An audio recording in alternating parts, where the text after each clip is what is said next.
आपण साधारणपणे 52 लाखपेक्षा अधिक महिलांना जुलै आणि ऑगस्ट महिन्याचा लाभ वितरित केला आणि 29 तारखेला तिसरा राज्यस्तरीय कार्यक्रम रायगडमध्ये आयोजित होत आहे। याच्यामध्ये जुलै आणि ऑगस्ट महिन्यातील काही तांत्रिक बाबीमुळे किंवा स्क्रुटिनीमुळे राहिलेले जे लाभार्थी आहेत, त्याचबरोबर 24 ऑगस्टच्या नंतर आलेले अर्ज जे छाननी करून झालेले आहेत असे,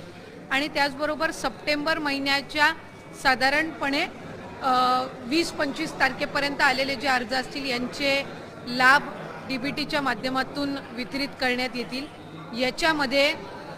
जुलै आणि ऑगस्ट महिन्याचा ज्या 1,60,00,000 महिलांना लाभ गेल्या महिन्यापर्यंत वितरित झालेला आहे, त्यांना सप्टेंबर महिन्याचा लाभ जो आहे तो 29 तारखेला देण्यात येईल। आणि जे अर्ज ऑगस्ट महिन्याच्या आधी भरले गेलेले आहेत पण स्क्रुटिनीमुळे ज्यांना लाभ अद्यापपर्यंत वितरित झाला नाही, त्यांना जुलै